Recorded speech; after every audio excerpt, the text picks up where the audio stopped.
Assalamualaikum warahmatullahi wabarakatuh. Bismillahirrahmanirrahim. Ashhadu an la ilaha illallah wa ashhadu anna Muhammadur Rasulullah. Allahumma salli ala sayyidina Muhammad wa ala ali sayyidina Muhammad. Rabbi shrah li sadri wa yassir li amri wahlul 'uqdatam min lisani yafqahu qawli. Amin. Bismillahirrahmanirrahim. Salam takzimku buat para sahabat tercinta dimanapun Anda berada, baik yang ada di dalam ataupun yang di luar negeri. Semoga kita selalu di dalam bimbingan Allah Subhanahu wa ta'ala. Amin ya rabbal alamin. Bismillahirrahmanirrahim. Kali ini kami menerangkan, apakah ada manusia yang bisa memerangi Allah dan Rasul-Rasulnya? Apakah ada manusia yang melawan Tuhannya dan melawan Rasul-Rasulnya? Jika dikaji secara syariatnya, ya tak mungkinlah ada hamba, ya tak mungkinlah ada manusia melawan atau berperang melawan Tuhannya dan melawan Rasul-Rasulnya. Menurut syariatnya kan tidak mungkin. Akan tetapi ditinjau dari segi hakikatnya, sebenarnya mayoritas manusia itu berperang melawan Allah dan Rasulnya pada tiap detik per detik, sehingga sejak akil balik hingga setua ini manusia selalu berperang melawan Tuhannya dan berperang melawan Rasul-Rasulnya. Apa maknanya? Apa rahasianya? Jadi saya bacakan di dalam surat Al-Maidah ayat yang ke-33. Inilah bukti perlawanan manusia. Inilah bukti peperangan manusia, yang mana manusia berperang melawan Allah, yang mana manusia berperang melawan Sang Pencipta dan membunuh Rasul-Rasulnya. A'udzu billahi minasyaitonir rajim. Bismillahirrahmanirrahim.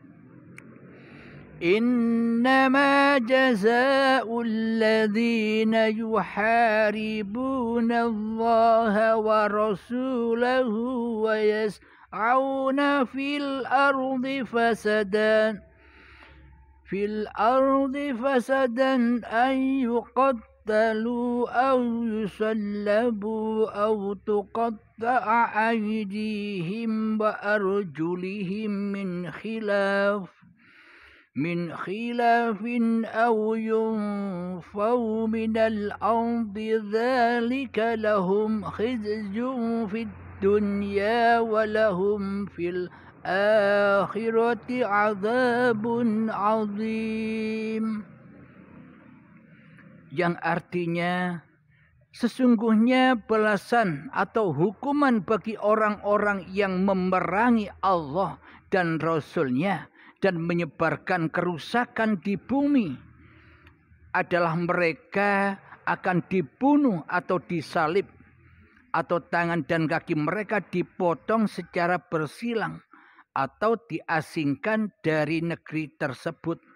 Hal demikian itu adalah kehinaan bagi mereka di dunia dan mereka di akhirat azab yang sangat besar. Jadi ayat di surat Al-Maidah ayat yang ke-33 inilah bukti bahwa ada manusia yang memerangi Tuhannya. Dan inilah bukti ada manusia yang membunuh nabi-nabi dan rasul-rasul yang diutusnya. Jadi ini babagan batiniah. Jadi ini babagan hakikatnya. Semua ini terjadi pada masing-masing diri manusianya, di hatinya. Jadi yang dimaksud memerangi Allah itu selama ini manusianya tidak rela, manusianya tidak ridho bila hidup ini Allah. Yang dimaksud memerangi Allah itu selama ini adalah manusia tidak rela, tidak ridho bila manusia ini hanyalah makhluk yang tidak bisa apa-apa. Inilah tanda bukti manusia selama ini memerangi dan membunuh nabi-nabi dan rasul-rasul di hatinya. Jadi seolah-olah selama ini manusia bisa berjalan sendiri. Seolah-olah di dalam hatinya manusia selama ini yang wujud, yang nyata, yang hidup, yang berkuasa di hati kita adalah manusianya. Sedangkan Allah kita tiadakan di hati kita. Sedangkan Allah kita goibkan di hati kita. Sedangkan Allah kita lemahkan kekuasaannya di hati kita atas diri kita selama ini. Inilah tanda bukti bahwa kita selama ini memerangi Allah, membunuh rasul-rasul dan nabi-nabinya. Ini maksudnya. Jadi tidak terasa tanpa kita sadari selama ini kita memerangi Allah. Selama ini kita lebih membela. Selama ini kita lebih bersekutu dengan iblis dan setan di hati kita daripada kembali, daripada berserah diri kepada Allah Subhanahu wa ta'ala sebagai pencipta diri manusia kita. Jadi inilah bukti nyatanya kita selama ini selalu memerangi Allah. Selalu memerangi utusan-utusan Allah. Karena selama ini yang lebih wujud, yang lebih nyata di dalam hati kita bukan Allah sebagai sang pencipta. Akan tetapi yang lebih nyata, yang lebih wujud di dalam hati kita selama ini kan diri manusia kita sendiri. Inilah bukti nyatanya bahwa kita selama ini memerangi Allah di hati kita tanpa kita sadari. Dan inilah bukti bahwa kita di dalam hati kita membunuh para nabi dan para Rasulullah selama ini tanpa kita sadari. Dan bila sudah begitu keadaan hati kita, lalu apakah kita bisa menyembah Allah? Meskipun secara syariatnya kita menyembah Allah, secara syariatnya kita ibadah kepada Allah, namun di dalam hati kita memerangi Allah. Lalu apa gunanya sholat dan ibadah-ibadah yang selama ini kita kerjakan sejak akil balik hingga setua ini? Inilah yang dimaksud akhir zaman, yang mana keislaman manusia hanyalah sebagai busa di lautan. Busa yang tak ada kekuatannya. Karena apa? Karena manusianya hakikatnya tidak menyembah Allah. Karena hakikatnya manusianya tidak mengabdi kepada Allah. melainkan mengabdi dan menyembah kepada hawa nafsunya sendiri di hatinya. Berarti itu bukan ibadah, berarti itu bukan persembahan, berarti itu bukan pengabdian, akan tetapi hanyalah bekal-bekal untuk memerangi Allah dan Rasul-Nya. Jadi sesungguhnya apa yang kita lakukan, jadi sesungguhnya ibadah sholat dan ibadah apapun yang sudah kita lakukan selama ini hanyalah salib-salib untuk berperang. Hanyalah modal bagi hawa nafsu kita untuk meluluh lantakkan, untuk memerangi Allah dan Rasul-Nya di hati kita selama ini. Berarti selama ini kan kita ini sebagai musuhnya Allah. Berarti selama ini kita menjadi musuhnya para nabi dan para rasul. Apakah mungkin kita dikatakan Islam? Apakah mungkin kita dikatakan mengabdi, bertuhankan Allah, sementara di dalam hati kita memerangi Allah dengan hawa nafsu kita sendiri? Kita memerangi kewujudan Allah dengan kewujudan hawa nafsu kita sendiri di hati kita. Kita memerangi kehidupan Allah, kita memerangi hayatullah, kita memerangi uripe Allah dengan uripe, dengan hayat, dengan hidup kemanusiaannya di hati kita selama ini. Bagaimana mungkin dikatakan kita menyembah Allah sementara ini kita memerangi kewujudan kekuasaan Allah dengan kekuasaan diri manusia kita di hati kita? Berarti selama ini kita ini berposisi sebagai musuh Allah daripada berposisi sebagai hamba dan kekasih Allah. Alhamdulillahirabbil alamin. Semoga saya khususnya dan semoga kita semua memahami ayat-ayat dan firman-Nya Allah ini, yang maknanya rahasia di balik rahasia ayat yang tertulis itu. Jadi ada makna syariatnya pun pula ada makna hakikatnya, sebenarnya. Jadi kalau makna syariat itu hanya bayang-bayangnya, bohong-bohongannya. Akan tetapi makna yang tersirat, makna yang hakikat ini adalah makna yang sebenar-benarnya. Karena seluruh cerita alam semesta ini sudah ada di dalam hayatullah, sudah ada di dalam masing-masing diri manusia. Jadi gambaran, jadi kiasan-kiasan yang ada di alam semesta ini, kiasan-kiasan yang ada di syariat-syariat manusia ini sudah ada jawabannya di masing-masing diri manusia, bagi manusia yang diberi petunjuk oleh Allah, bagi manusia yang dihidayahi oleh Allah, bagi manusia yang bisa mengalahkan hawa nafsu dan dirinya sendiri di hatinya. Jadi semua itu melewati proses, untuk proses secara kilatnya bisa melewati baiat, yakni mati sebelum mati.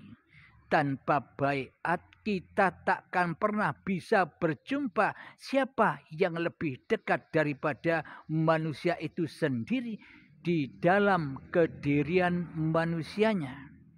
Maka selamanya kita akan buta akan siapa yang lebih dekat daripada diri kita sendiri di hati kita.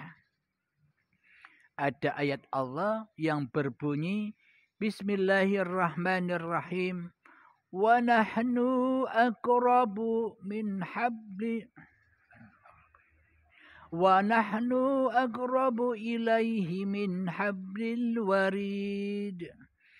Dan kami lebih dekat kepadamu daripada urat nadimu. Maknanya aku Allah itu lebih dekat kepadamu daripada dirimu sendiri di hatimu. Inilah maknanya Allah maha dekat daripada dekatnya dirimu sendiri di hatimu. Jadi bagaimana mungkin kita bisa mengetahui, bisa menyaksikan yang maha lebih dekat daripada diri manusia kita sendiri. Sementara di hati kita yang jadi raja, yang jadi Tuhan, masih hawa nafsu kita sendiri. Jadi untuk menyaksikan, jadi untuk mengetahui siapa Allah itu yang lebih dekat daripada urat nadi kita, maka wajiblah kita memutus, memotong urat nadi dan urat leher itu sendiri. Tanpa kita potong, tanpa kita putus, kita tak akan pernah berjumpa dengan siapa yang lebih dekat dari urat nadi dan urat leher itu. Maknanya adalah hayatullah. Maknanya adalah uripe Allah itu lebih dekat kepadamu daripada uripe, daripada hidup manusianya di hatimu. Jadi itu maknanya. Jadi uripe Allah itu lebih dekat kepadamu daripada uripe manungsanya. Manungsanya maksudnya manusianya. Jadi bagaimana caranya kita bisa mengetahui, bagaimana caranya kita kembali kepada uripe Allah? Maka syaratnya harus memutuskan, harus memotong, harus membunuh urip manusianya, harus memotong, harus membunuh kehidupan manusianya agar sampai kepada uripe Allah, agar bisa rojiun kepada Allah dengan selamat. Jadi inilah bukti semua yang dipaparkan ini, bukti bahwa selama ini kita bukan penyembah Allah. Akan tetapi bukti bahwa kita selama ini hanyalah menjadi musuh-musuhnya Allah. Kita hanya menjadi musuh-musuhnya para nabi dan rasul di hati kita. Jadi bila kita sudah memahami paparan ini, apakah kita masih tetap berdiam diri di dalam kemusyrikan ini? Apakah kita tetap berdiam diri di dalam salib-salib ini? Apakah kita masih berdiam diri atas kebodohan dan kejahiliaan hati kita sendiri selama ini? Marilah kita berhijrah dari alam kegelapan hati ini menuju kepada alam yang terang benderang. Marilah kita hijrah dari uripe manusia menuju kepada uripe Allah. Marilah kita berhijrah dari kewujudan diri manusia menuju kepada kewujudan Allah. Marilah kita berhijrah dari kekuasaan diri manusia kita menuju kepada kekuasaan Allah. Inilah yang dimaksud hijrah dari alam kegelapan menuju ke alam yang terang benderang. Hijrah dari alam neraka menuju ke alam surga. Hijrah dari alam linafsi menuju alam lillahi ta'ala. Inilah yang dibawa oleh para nabi dan rasul, yakni kalimat la ilaha illallah. Tiada Tuhan selain Allah. La mawjudan illallah. Tiada yang wujud kecuali Allah. La ilaha illa ana. Tiada Tuhan selain aku. Jadi aku di sini ini masih akunya hamba atau akunya Tuhan atau akunya Allah.